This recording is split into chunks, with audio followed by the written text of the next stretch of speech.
Hi students, सोहम sir physics expert. हाँ yes, आराध्य क्लासेसवाળા। હવે આજે ચેપ્ટર 4 સમતલમાં ગતિ એનો સદિશ ટોપિક જે આપણે સ્ટાર્ટ કર્યો છે એ સદિશની અંદર મહારત મેળવવા માટે 10મો લેક્ચર લઈને આવ્યો છું। આની પહેલાં 9 લેક્ચર આપ્યા છે। સદિશની બહુ ઝીણી ઝીણી ચર્ચાઓ કરી છે આપણે। યસ, કેટલા બધા સદિશ તો દોરતા શીખવાડ્યા છે। હા, તું વિડીયો જો પાછળના, તને મોજ આવી જશે એમ। હવે આજે ચર્ચામાં શું છે તો આજે આ ચેપ્ટરનો પ્રશ્ન નંબર 20 બને અને ટાઇટલ છે સરેરાશ પ્રવેગ। પછી હું તત્કાલીન પ્રવેગ સમજાવીશ, પછી પ્રવેગની દિશા વિશે ડિસ્કશન કરીશું, પછી પ્રવેગમાં એક્સ્ટ્રા થોટ। ટૂંકમાં આજનો વિડીયો આખો જોઈ લઈશ ને એટલે તું પ્રવેગનો ચેમ્પિયન બની જઈશ।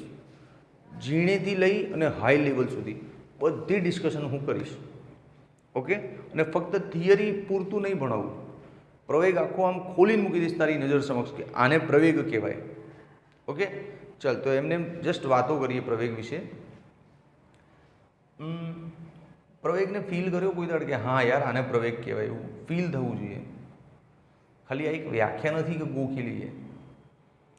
તું સમજ, સપોઝ આપણે બાઇક લઈને જઈએ છીએ, ધ્યાનથી હું સમજીએ આખી ઘટના મસ્ત। બાઇક લઈને જઈએ છીએ તો આપણી સ્પીડ અહીંયા હું સામાન્ય ભાષામાં બોલું છું, બાકી મારે વેગ બોલવું જોઈએ પણ તને સમજાય એટલે સ્પીડ બોલું છું, બરાબર। સપોઝ બાઇક લઈને જઈએ છીએ આપણે, એની સ્પીડ 30 છે, પછી થોડી વારમાં એની સ્પીડ 40 થઈ, થોડી વાર પછી 50, 60, 80, 100 એવી સ્પીડ થઈ, બરાબર। જો કે એટલી બધી સ્પીડે ચલાવાય નહીં, ઇટ ઇઝ નોટ સેફ। હા ઠીક છે, તો આ ઘટનામાં તે ખાલી સ્પીડોમીટરનો કાંટો જોયો, આમ 30થી આમ ગયો, આમ હતું ને પહેલાં આમ ગયો સ્પીડોમીટરનો કાંટો। તને તો ઊંધું દેખાશે ને એટલે તું આમથી આમ સમજ, આ 0 પર છે સ્પીડોમીટરનો કાંટો। જેવું બાઇક સ્ટાર્ટ કરીને રવાના થાય આમ સ્પીડોમીટરનો કાંટો વધતો ગયો। એની સાથે આ જે એક્સિલરેટર હોય ને એ પણ આમ ભ્રૂમ થાય ને ઊંચું, હે ને। તો ઘટનાને એ રીતે સમજ કે તારી બાઇકનું આ સ્પીડોમીટર અને એક્સેલરેટર આ બંને વચ્ચે કનેક્શન છે। What is the connection? તારું આ એક્સેલરેટર આમ થાય ને ભ્રૂમ તો પેલો સ્પીડોમીટરનો કાંટો આમ ઝૂમ થાય, રાઈટ। આ એક્સેલરેટર આમ ડાઉન થાય ને તો પેલો કાંટો બી ડાઉન થઈ જાય।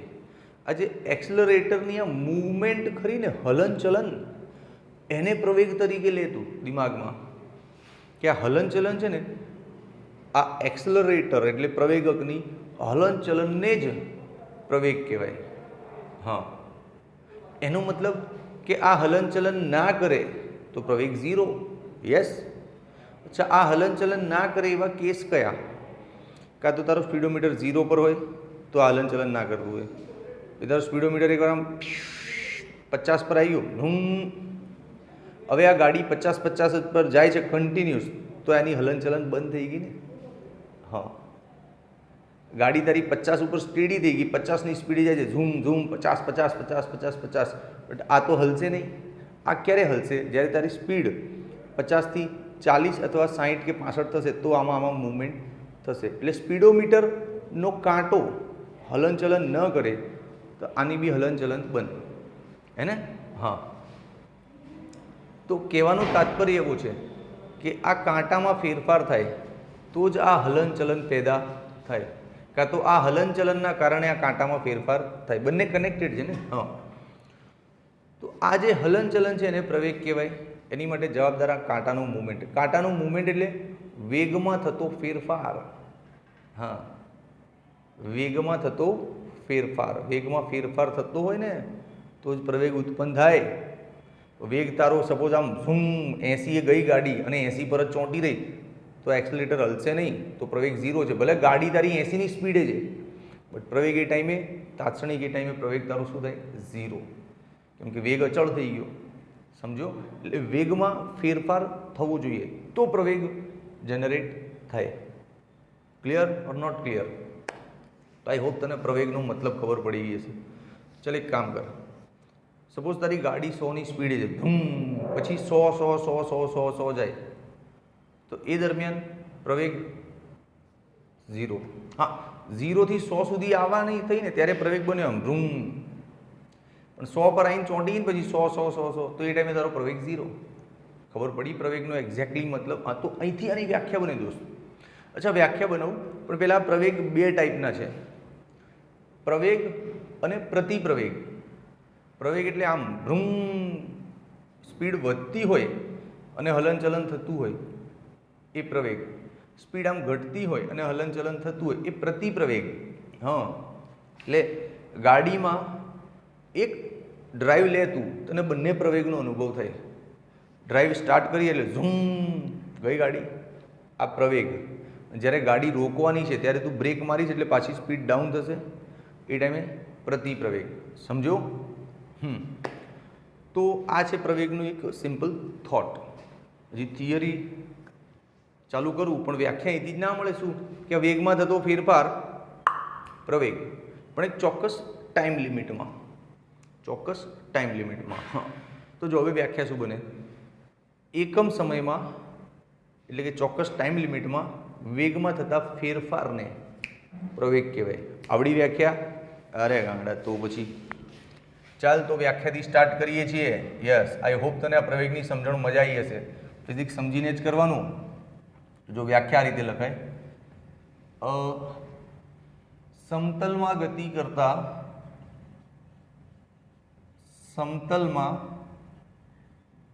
ગતિ કરતા કણ માટે આ વ્યાખ્યા છે. એકમ સમયમાં વેગ સદિશમાં થતા ફેરફારને પ્રવેગ કહેવાય. બહુ ઝીણી ચર્ચા કરીશું. હું તારું પ્રવેગ પાક્કું કરાવી દઈશ. અથવા તો બીજી વ્યાખ્યા સામાન્ય ભાષામાં કે ઉપર વેગનો ફેરફાર અને નીચે સમય છે ને, હા, તો વેગમાં થતો ફેરફાર અને લાગતા સમયનો ગુણોત્તર એવી બી લખાય. સમતલમાં ગતિ કરતા કણ માટે વેગમાં થતા ફેરફાર અને લાગતા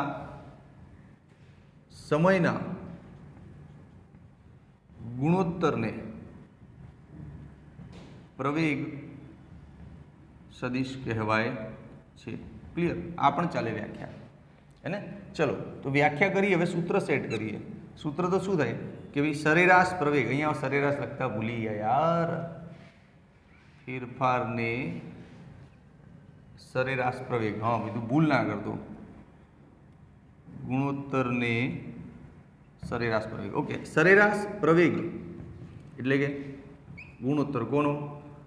વેગમાં થતા ફેરફારનો, વેગમાં ફેરફાર ભાગ્યા લાગતો સમયગાળો.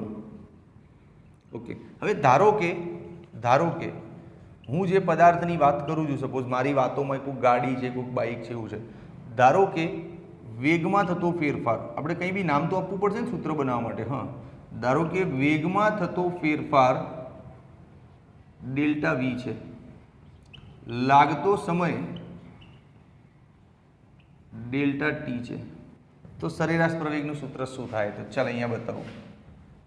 સરેરાશ પ્રવેગ, આમ પ્રવેગ અને આ સરેરાશ, delta V upon delta T. થઈ ગયું મસ્ત સૂત્ર સેટ. તો પછી દોસ્ત આવડ્યું? બહુ બેઝિક ચર્ચાઓ છે. ચેપ્ટર 3 ભણ્યો હોય ને તો કદાચ તારે આ જોવાની જરૂર બી ના પડે. ખાલી આગળની સ્ટોરી જો કે પ્રવેગનું મતલબ શું સમજાયો સાહેબે. ચાલ હવે આગળ વધીએ. આ વેગને એના ઘટક સ્વરૂપોમાં લખીએ ને, બિલકુલ લખાય. Delta V X I caret plus delta V Y J caret, હે ને? હા, હવે અરે દોસ્ત, આ વેગમાં થતો ફેરફાર અપોન સમય જ છે, પણ આ વેગનો ફેરફાર કઈ દિશામાં છે? એક્સ દિશા માટે. હા, તો તો છે તો પ્રવેગ જ પણ એક્સ દિશાનો, એમ ડેલ્ટા એ એક્સ. ક્લિયર? ડેલ્ટા નહીં લખે તો ચાલશે બાપા. હા, પ્રવેગમાં થતો ફેરફાર ક્યાં છે? તો હા ડેલ્ટા ના લખાય, સોરી, વેગમાં થતો ફેરફાર એટલે પ્રવેગ. હા, પછી અહીંયા એ વાય. ચાલ, સરસ સેટ થઈ ગયું ને સૂત્ર. બોલ, મજા આવી કે ના આવી? આમ મસ્ત સવારમાં વિડીયો જોવો કેવો આનંદ આવે. પતી ગયું. હવે આની દિશા ક્યાં હોય? તો આની દિશા વિશે મસ્ત ચર્ચા કરીએ આપણે. સરેરાશ પ્રવેગની દિશા એ આમ તો સરેરાશ વેગની દિશામાં જ હોય. સરેરાશ વેગની દિશામાં હોય. ક્લિયર?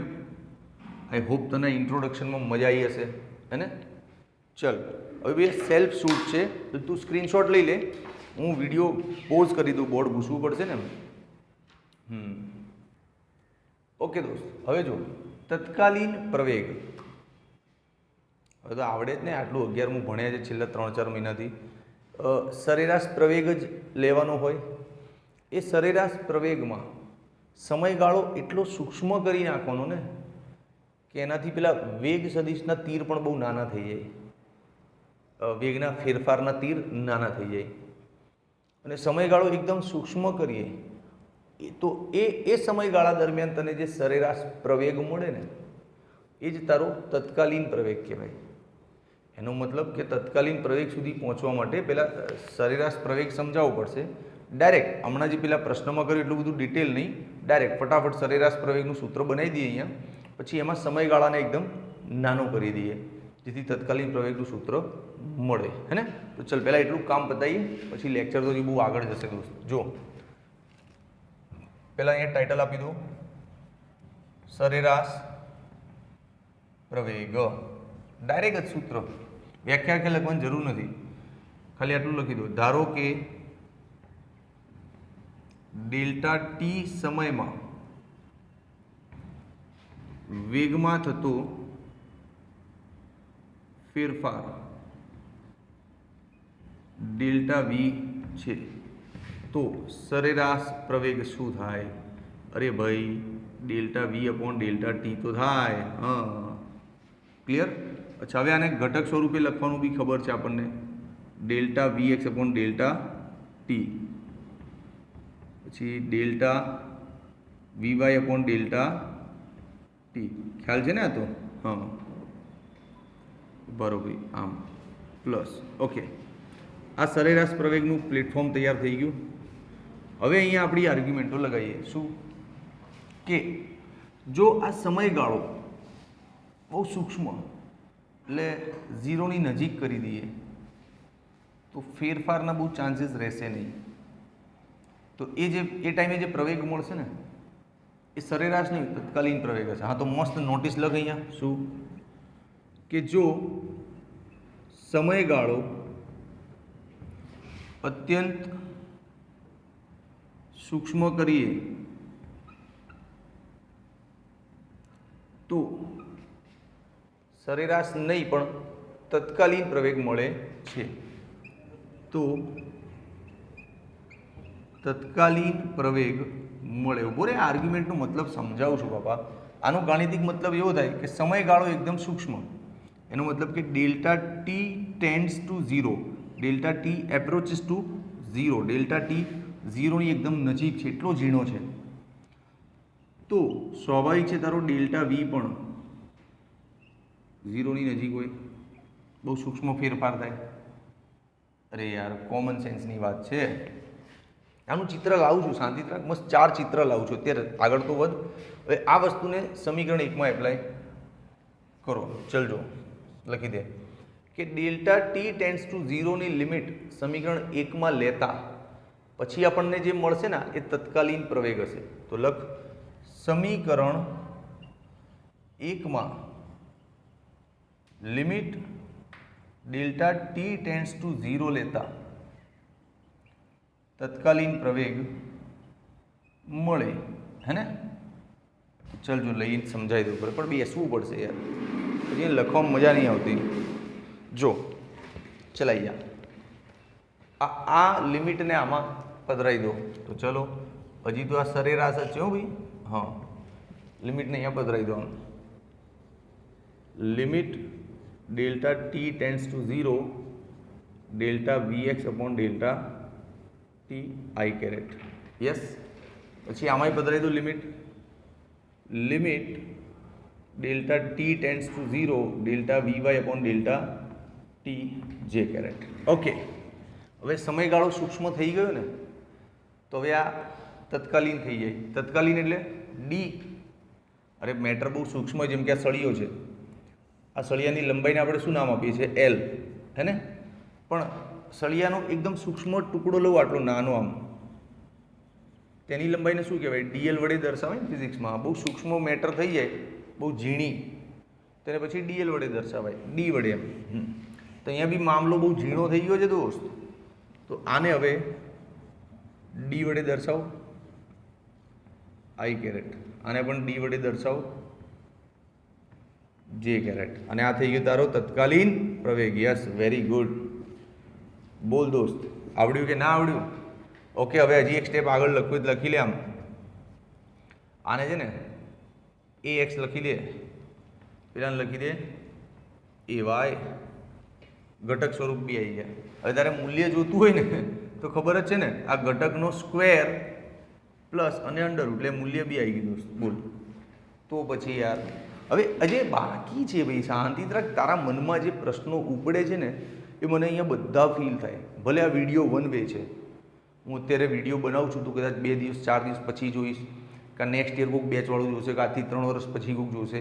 પણ બાળકને આ વિડીયો જોતા વખતે મનમાં ક્યાં આમ વસવસો થઈ જાય, એમ કયા પ્રશ્નો ઉદ્ભવ થાય એને મને ખબર પડે. એમ ટીચર. હા, તો આ તો થિયરિકલ થઈ ગયું, તત્કાલીન પ્રવેગની પ્રેઝન્ટેશન. એટલે ગણિતિક સ્ટેપમાંથી આપણે ફ્રી થઈ ગયા. હવે આની સમજણો બધી, કે આ સમયગાળો એકદમ સૂક્ષ્મ થઈ જાય તો એના 2-3 ડ્રોઈંગ બતાવું. તો એક ડ્રોઈંગ એવું કરીએ આપણે કે પહેલાં સમયગાળો મોટો રાખીશ, એટલે વેગના ફેરફારનું તીર ડેલ્ટા વી મોટો આવશે. એ સમયગાળો નાનો કરીશ એટલે હજી તીર નાનું થશે, સમયગાળો હજી નાનો કરીશ, તીર નાનું થશે. આવા 3-4 ડ્રોઈંગ આપું તને મસ્ત. ને તું એક કામ કર, આનો સ્ક્રીનશોટ લઈ લે પહેલાં તો. 1, 2 and 3. સ્ક્રીનશોટ થઈ ગયો ને, હવે તું દિમાગ ફોકસ કર વિડીયોમાં. અરે મજા આવશે. ચિત્ર એટલે યાર ફિઝિક્સનું માયાજાળ છે ચિત્ર. તને પ્રવેગના ચિત્રોમાં એન્ટ્રી કરાવું એ પહેલાં થોડુંક તારું સદીશ, સરવાળો અને બાદબાકી રિવાઇઝ કરાવવું પડશે. કદાચ તને આછું પાકું યાદ હોય તો એ ભાઈ ચિત્રમાં ખબર જ નહીં પડે. એટલે તું શાંતિથી જોઈ લે. જેમ કે આ સદીશ એ છે, બરાબર, અને આ છે સદીશ બી. તો આપણે જાણીએ જ છીએ કે આને કહેવાય સદીશ એ પ્લસ બી, અને આને કહેવાય એ માઇનસ બી. રાઈટ? કઈ રીતે આવ્યું? તો ભાઈ યાર મારા લેક્ચર નંબર 6, 7, 8 જોઈ લે. સદીશ સરવાળા પર આખા લેક્ચરો નાખ્યા છે. આ તો એક રિવાઇઝ કરાવ્યું તને. હા, હવે સપોઝ આ એ અને બી ન હોય અને આવું હોય તો ભાઈ આ છે તારો V1 અને આ છે V2, હે ને? તો પછી આ તીરને શું કહેવાશે? એમ જેમ અહીંયા એ માઇનસ બી કહેવાય, એટલે આ તીરને આપણે શું કહીશું? આ એની જગ્યાએ છે, સમજી લે ને, અને આ તારો બીની જગ્યાએ છે, તો શું કહીશું? V1 માઇનસ V2 કહીશું. રાઈટ? હવે કદાચ આનું ઊંધું તીર દોરું તો આમ વિરુદ્ધ દિશામાં, તો ઊંધું થઈ જાય છે, V2 માઇનસ V1 થઈ જાય. રાઈટ? હા હા, હવે તને આનંદ આવ્યો, બરાબર ને? તો all I want to teach you, હું તને જે ભણાવવા માગું છું એનો મતલબ સમજ, કે આ સદીશ V1 છે અને આ સદીશ V2 છે. આ સદીશ V2 છે, બરાબર? તો આમ જે તીર લઈએ ને આપણે આમ અહીંથી, આ તીરને કહેવાય V2 માઇનસ V1. તારે ક્રોસ ચેક કરવું હોય તો કરી લે. સદીશના સરવાળાઓ માટે ત્રિકોણનો નિયમ તો ખબર જ છે, નથી ખબર? ખબર છે ને? તો જો ત્રિકોણનો નિયમ શું હતો કે જેના શીર્ષ ઉપર પૂછ આવતું હોય એ બેનો સરવાળો સામે હોય, હે ને? તો જો આના શીર્ષ ઉપર આનું પૂછડું આવે છે, એનો મતલબ આ બેનો સરવાળો આને કહેવાય આ કેસમાં. સમજ? એટલે સમજે છે ભાઈ? સપોઝ આને નામ આપી દે એક્સ. ચલ, આને નામ આપી દે એક્સ, બરાબર? ઓકે. હવે આના શીર્ષ પર ભાઈ આ તો તને ખબર જ છે, પણ ફરી કન્ફર્મ કરાવું છું. હા, આના શીર્ષ પર આનું પુચ્છ આવે છે, આવ્યું સાહેબ. તો આ બેનો સરવાળો આને કહેવાય, બિલકુલ કહેવાય સાહેબ, V2 પ્લસ એક્સ બરાબર V1. V2 પ્લસ એક્સ બરાબર V1. ઓકે દોસ્ત, તને આ કન્ફર્મ કરાવું કે આ તીર અને આ તીર કઈ રીતે સેટ થયું, a માઇનસ બી, આ બધા તીર કેમના સેટ થયા. જો આ તીર એક્સ છે એટલે આમ છે ને, તો આવો જવાબ આવવો જોઈએ ને. હમણાં લઈ દો. જો આના શીર્ષ પર આનું પુચ્છ છે, તો આ બંનેનો સરવાળો આને કહેવાય. ઓકે, હવે આને સામે લઈ જા, તો એક્સ બરાબર શું આવી ગયું, V1 માઇનસ V2. આવ્યું કે ના આવ્યું, બોલ દોસ્ત. તો થઈ ગયું ને, શું થઈ ગયું, V1 માઇનસ V2. જો એ શીખવાડ્યું હતું ને કે આ A હોય અને આ B હોય, તો આ તીરને શું કહેવાય, A માઇનસ B. એ જ રીતે આ તારું V1 હોય અને આ V2 હોય, તો આને શું કહેવાય, V1 માઇનસ V2. હવે આ શીખવાડું તો જગ્યા તો જોઈએ, અહીંયા જ બનાવીએ જગ્યા. ચાલ, આમ આ V1, આ V2 અને અને નામ આપી દે એક્સ. એક્સની જગ્યાએ આવો જવાબ આવવો જોઈએ ને, હમણાં લઈએ. ચાલ, જો આ વખતે આના શીર્ષ પર આનું પુચ્છ છે, દેખાય છે, તો આ બંનેનો સરવાળો આને કહેવાય. હા, તો V1 plus x is equals to V2. તો જો એક્સ બરાબર શું થાય, V2 માઇનસ V1. બોલ, ક્લિયર? આવી ગયું કે નહીં? તો પછી યાર આ સદીશનું બેઝિક જ્ઞાન જરૂરી છે. હવે આપણે મેઇન ટોપિક ચાલુ કરીએ. મેઇન ટોપિક એવો છે કે ચાલ ભાઈ, પહેલાં સમયગાળો થોડોક મોટો રાખીએ, પછી સમયગાળો છે ટૂંકો કરતા જઈશું અને 2-3 ચિત્રમાં આને જસ્ટિફાઈ કરીશું. જો સપોઝ આ કણનો ગતિમાર્ગ છે, આવો ગતિમાર્ગ છે. ઓકે, સપોઝ કણ પ્રારંભમાં P આગળ છે, હે ને, પછી થોડી વાર પછી એ પહોંચ્યો છે અહીંયા P1 આગળ. Okay, simple. પછી સમયગાળો નાનો કરો, હજી બરો, હજી સમયગાળો નાનો કરશો, માર્ગ તો એ જ છે. હા, આમ કણ તો પ્રારંભ તો અહીંયા જ કરાવવાનો છે, સમયગાળો નાનો કરીશ એટલે આટલું દૂર નહીં પહોંચે, અહીંયા ક્યાંક નજીકમાં પહોંચશે ને. તો ચાલ અહીંયા પહોંચ્યો P2 આગળ, હે ને. ઓકે, હવે સમયગાળો હજી નાનો કર, સમયગાળો હજી નાનો કર ભાઈ. આમ ગભરાઈશ નહીં, દેખાય છે ને. હા, ચિંતા જ નહીં કરવાની, ચિત્રોનો મતલબ આવડવો જોઈએ તો જ સદીશ આવડ્યું કહેવાય. સ્ટાર્ટિંગ તો અહીંયા જ છે. હવે આ સમયગાળો ઓછો કરે એટલે આ અંતર ઓછું થઈ ગયું. હજી સમયગાળો ઓછો કરતા હજી નાનું થઈ જશે અંતર. તો સમજ અહીંયા આવી ગયું ને, P3. ક્લિયર? ઓકે, હવે વેગના ફેરફાર દોરવાના, કેમ કે એ વેગના ફેરફાર ભાગ્યા સમય તો જ પ્રવેગ મળશે ને. હા, તો વેગના ફેરફાર એટલે ડેલ્ટા V દોરવાનો. ડેલ્ટા V એટલે V2 માઇનસ V1 દોરવાનું ને. અરે હમણાં દોરી દઈએ યાર, ચિત્રમાં તો માસ્ટરી હોવી જ જોઈએ. જો સમજ, V1 એટલે પ્રારંભિક વેગ, તો પ્રારંભમાં કણ અહીંયા હતો, અહીંથી વેગ દોરવાનો છે. એટલે વેગ તો દોરતા આવડે, સ્પર્શકની દિશામાં. વાત તો થઈ હતી આપણે, વેગ ક્યાં દોરવાનો હોય, સ્પર્શકની દિશામાં. તો અહીંયા મસ્ત આમ સ્પર્શક દોર દે આમ. આ થઈ ગયું તારો V1. પછી અહીંયા સ્પર્શક આમ દોરી દે આમ, એટલે આ થઈ ગયું તારું V2. ક્લિયર છે કે નથી ક્લિયર? ઓકે, ચાલ હવે ડેલ્ટા V દોરવો છે ને. અરે દોરી નાખીએ, તું જો ને, આ બધા છે ને બહાર લઈ લઈએ. આમ V1 તારો આમ બતાવી દે, આ જ દિશામાં, બદલતું નહીં. આ સમજ V1 થઈ ગયો અને V2 આમ છે ને, આમ. હા, આ થઈ ગયું તારો V2. હરકું ફૂટપટ્ટીથી દોરજે, આવશે જ. આ થઈ ગયો V2. હવે દોસ્ત યાદ આવી ઘટના, આ V1 હોય અને આ V2 હોય, તો આ તીરને કહેવાય ને V2 માઇનસ V1. તો આમ લઈ લેવાનું ને તીર આમ. યસ, આને કહેવાય ડેલ્ટા V. બોલ, કમ્પ્લીટ ટેકનિકલી દોર્યું, સહેજ બી ગોખતો નહીં, સમજી સમજીને દોરજે. હા, આને કહેવાય ડેલ્ટા V. અને ડેલ્ટા V જે દિશામાં હોય ને, વેગનો ફેરફાર જે દિશામાં હોય એ જ દિશામાં પ્રવેગ હોય. એટલે આમ કે આ દાખલામાં પ્રવેગ આ દિશામાં છે, આ ચિત્રમાં આની જ દિશામાં આ હોય. અરે તું અહીંયા દોરે તોય ચાલે બાપા, કોણે ના પાડી, પણ દિશા એ જ હોવી જોઈએ. હા, બોલ, આવી મજા? ચાલ હજી એક દોરાવાની પ્રેક્ટિસ કરાવું.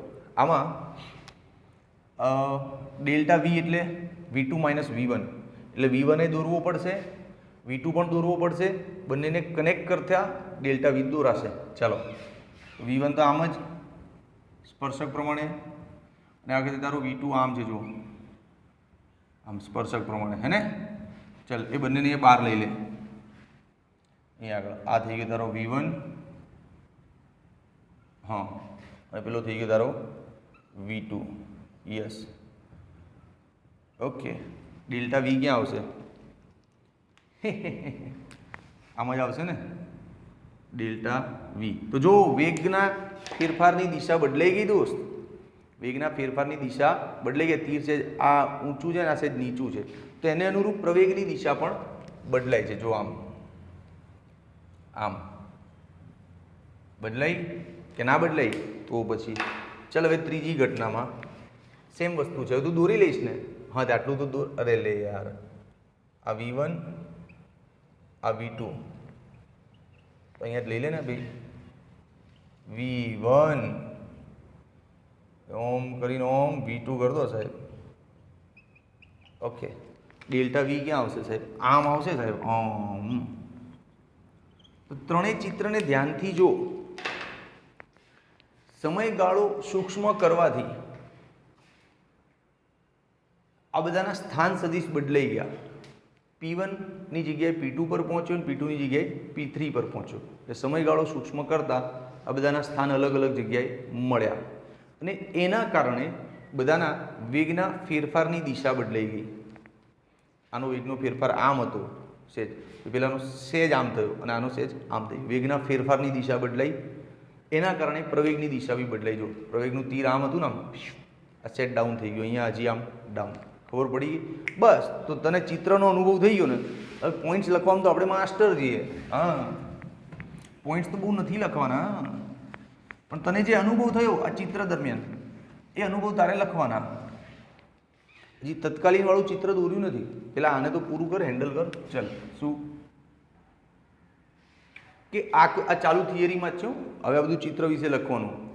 આકૃતિમાં દર્શાવ્યા મુજબ ડેલ્ટા T1 સમયગાળાને અનુરૂપ સ્થાન P1 છે, ડેલ્ટા T સમયગાળાને અનુરૂપ P2 છે, અને ડેલ્ટા T3 સમયગાળાને અનુરૂપ સ્થાન ક્યાં છે? P3. અને બધા સ્ટાર્ટિંગમાં ક્યાં હતા? P ઉપર. ઓકે. આકૃતિમાં દર્શાવ્યા મુજબ પ્રારંભિક P સ્થાન ધરાવતા પદાર્થનો ડેલ્ટા T1, ડેલ્ટા T2 અને ડેલ્ટા 3 સમયે સ્થાન અનુક્રમે ક્યાં દેખાયા છે? P1, P2, P3 આગળ. ઓકે, હવે લખી દે. સમયગાળો સૂક્ષ્મ કરવાથી, ટાઈમ પીરિયડ ઓછો કરવાથી વેગના ફેરફારની દિશા બદલાઈ છે, તેથી પ્રવેગની દિશા પણ બદલાઈ છે. દેખાય છે આકૃતિમાં. હા, સમયગાળો સૂક્ષ્મ કરવાથી ડેલ્ટા વીની દિશા બદલાય, અને તેથી પ્રવેગની દિશા પણ બદલાય. કંઈ જ ગોખવાનું નહીં ફિઝિક્સમાં બેટા, બહુ જ શાંતિથી જિંદગીમાં જવાનું. હા, મજા આવી જોઈએ, ફિઝિક્સમાં ફીલ થવું જોઈએ. મને તો ત્રણેય ચિત્રમાં મજા આવી યાર. આટલા 3 ચિત્રો દોરતા શીખી જાય ને તો તારું સદીશ કેટલું પાક્કું થઈ જાય ખબર તને? તો કીપ પ્રેક્ટિસિંગ. વિડીયો પાછો જોઈ રાખ આટલો, અને એકવાર પ્રોપર પ્રેક્ટિસ કર. પછી બહુ વિડીયો નહીં જોવાનો. હા, મેન્ટલ હેલ્થ માટે સારું નહીં બહુ વિડીયો જોવાય. ચાલ, આટલું ક્લિયર છે. હવે છેલ્લો શોર્ટ મારી દે કે સમયગાળો અત્યંત સૂક્ષ્મ હોય તો તત્કાલીન પ્રવેગ મળે. આમ જો ને, તું સમજ. ટાઈમ સ્લોટ ઓછો કરવાથી જે આટલું અંતર હતું એ આટલું થઈ ગયું, અને પછી આટલું થઈ ગયું. હવે સમયગાળો એકદમ સૂક્ષ્મ જ કરી નાખું તો આ અંતર એટલું સૂક્ષ્મ થઈ જાય કે તમે નોંધી જ નહીં શકે. તો એ ટાઈમે જે પ્રવેગ મળશે ને એ તત્કાલીન પ્રવેગ હશે, અને એ ટાઈમે એનો આ વેગ સદિશ હશે. એમ ક્લિયર? તો લખી દે. ડેલ્ટા T ટેન્ડ્સ ટુ 0 લેતા તત્કાલીન પ્રવેગ મળે, જે છેલ્લી આકૃતિ ડીમાં દર્શાવ્યું છે. જે આકૃતિ ડીમાં દર્શાવ્યું છે. ક્લિયર હે ને? હા. તો અહીંયા એક વાત તો આપણે જાણીએ કે પ્રવેગની દિશા ક્યાં હોય સાહેબ? વેગના ફેરફારની દિશામાં. ખબર પડી ને? ઓકે, બસ હવે પતી ગયો. પ્રવેગનું એકમ લખી લો. પ્રવેગનો એકમ મીટર અપોન સેકન્ડ્સ કરવા. આ ના ભણાવવાનું હોય યાર, નાના છોકરાને જેમ. આ એનો એસઆઈ એકમ છે અને સીજીએસ એકમ શું થાય? Centimetre upon second square. અચ્છા, હજી વિડીયો પત્યો નથી. મેં તને કહ્યું ને તારું પ્રવેગ છેક ટોપ લેવલ સુધી જઈને ક્લિયર કરાવીશ. હજી તો બહુ આર્ગ્યુમેન્ટ છે, પણ તું આનો સ્ક્રીનશોટ લઈ લે, પછી હું મારી બધી આર્ગ્યુમેન્ટને સેટિસ્ફાઈડ કરું. હવે એક આર્ગ્યુમેન્ટ એવી છે કે સાહેબ જો સુરેખ ગતિ હોય તો આપણે હમણાં અહીંયા જોયું ને કે વેગનો ફેરફાર પેલો ડેલ્ટા વી જે દિશામાં આવતો હતો એ જ દિશામાં પ્રવેગ આવતો હતો. એટલે પ્રવેગ એ વેગના ફેરફારની દિશામાં હોય, ના નહીં પાડતો. પણ એક માર્ગીય ગતિ હોય તો શું? તો જો સરસ મજાનું ઓપ્શન મળે આમ, સુરેખ ગતિ હોય તો શું અને દ્વિ કે ત્રિપરિમાણીય ગતિ હોય તો શું? કંઈ ચિંતા નહીં કરવાની, બધું આવડે જ છે. આ દ્વિ કે ત્રિપરિમાણ તો હમણાં અહીંયા જોયું નહીં આપણે કે તારો વેગ આમ આવ્યો તો છેલ્લે પેલા તત્કાલીનમાં પ્રવેગ આમ આવ્યો હતો. એટલે કંઈ બી હોઈ શકે, 0 થી 180 વચ્ચે કંઈ પણ હોઈ શકે. આનો તો જવાબ ખબર જ છે કે દ્વિ કે ત્રિપરિમાણ ગતિ હોય તો વેગ અને પ્રવેગ વચ્ચે 0 થી 180 નો ખૂણો હોઈ શકે. Simple answer. કંઈ બી હોઈ શકે. વેગ તારો આમ હોય એ ટાઈમે પ્રવેગ આમ આવતો હોઈ શકે. 0 થી 180 વચ્ચે કંઈ પણ હોઈ શકે. ઓકે, બટ મેન જે સમજવાનું છે આ સુરેખ પથ પર ગતિ હોય તો સપોઝ આમ જો. હવે સમજ, સુરેખ પથ પર ગતિ થાય અને પ્રવેગ ઉત્પન્ન થવાનો હોય તો પ્રવેગ ઉત્પન્ન થવા માટે વેગમાં ફેરફાર થવો જોઈએ. ફેરફાર બે ટાઈપના હોય, કાં તો વેગની દિશા બદલાય કાં વેગનું મૂલ્ય બદલાય. દિશા એટલે જો પદાર્થ આમ જતો હોય અને આમ વળી જાય તો વેગમાં ફેરફાર થયો, દિશા બદલાઈ ને, આમથી આમ ગયું, દિશા તો બદલાઈ. કાં તો પદાર્થ આમ જતો હોય 50ની સ્પીડે અને એની સ્પીડ થઈ ગઈ 80, તો આમાં મૂલ્ય બદલાયું 50માંથી 80 ભ્રૂમ, અને આમાં દિશા બદલાઈ. ખ્યાલ આવ્યો? તો વેગમાં બે ટાઈપના ફેરફાર હોય, કાં તો એનું મૂલ્ય કાં તો એની દિશા, અને બે બી બદલાતા હોય. એવું બી નથી જેમ કે અહીંયા 50 હોય આમ ટર્ન લઈને એને 30 કરી નાખી, તો આ ઘટનામાં જો દિશા પણ બદલાઈ અને મૂલ્ય પણ બદલાયું. અરે યાર, વેગ આ રીતે લખાય ને, આમ વેગ બરાબર 25 I કેરેટ સપોઝ. તેનો મતલબ એની સ્પીડ અત્યારે 25 છે. આ સ્પીડ છે જેને શુદ્ધ ગુજરાતીમાં તું ઝડપ કે. આ એની દિશા છે કે ધન x દિશામાં છે. ઓ ભાઈ સાहब, ये जो वेग होता है ना, વેગની અંદર આ પદને ઝડપ કહેવાય. વેગ અને ઝડપ સરખા નહીં. વેગનું ટેણિયું જે આ ઝડપની સાથે દિશા એડ થાય ને ત્યારે આખા પદને કહેવાય વેગ. સમજો? એટલે ઝડપ એ વેગનો ખાલી એક મૂલ્ય દર્શાવતું પોર્શન છે. એટલે વેગ અને ઝડપ સરખા નહીં, પણ ઘણીવાર આપણે બોલવામાં નહીં કરી નાખતા સ્પીડ. ઓ ભાઈ સાહેબ, સ્પીડ એટલે ઝડપ અને વેગ એટલે વેલોસિટી, બે અલગ છે. પણ ચેપ્ટર 3માં આટલું ચોખવટ નથી, કેમ કે ચેપ્ટર 3માં સદિશ નથી, હે ને? તો અહીંયા પણ ચોખવટપૂર્વક ભણવું પડે ને. ઓકે, તો સુરેખ ગતિમાં તો દિશાનો તો પ્રશ્ન જ નહીં બનતો, કેમ કે એને સીધું જ જવાનું છે આમ આમ આમ. તો સ્પીડમાં જ ફેરફાર થશે. સ્પીડ 50 છે સપોઝ, 80 થઈ ગઈ, અરે 100 થઈ ગઈ, પછી સપોઝ સમજ થઈ ગઈ, પાછી 70, પછી થઈ ગઈ 30. આમ કાં તો સ્પીડ વધે કાં સ્પીડ ઘટે. ઓકે, તો જ્યારે સ્પીડ વધતી હોય ને ત્યારે વેગ અને પ્રવેગ એક જ દિશામાં હોય, અને જ્યારે સ્પીડ ઘટે ને ત્યારે વેગ અને પ્રવેગ વિરુદ્ધ દિશામાં હોય. યસ, આ ઘટનાને કહેવાય પ્રવેગ અને આને કહેવાય પ્રતિપ્રવેગ. યસ, બોલ ક્લિયર છે? તો આ યાદ રાખજે કે જ્યારે સુરેખ પથ પર એક જ પરિમાણમાં ગતિ હોય ત્યારે વેગ અને પ્રવેગ વચ્ચે બે જ પોસિબિલિટી છે. કાં તો વેગ વધતો હશે તો પ્રવેગ એની દિશામાં જ હશે,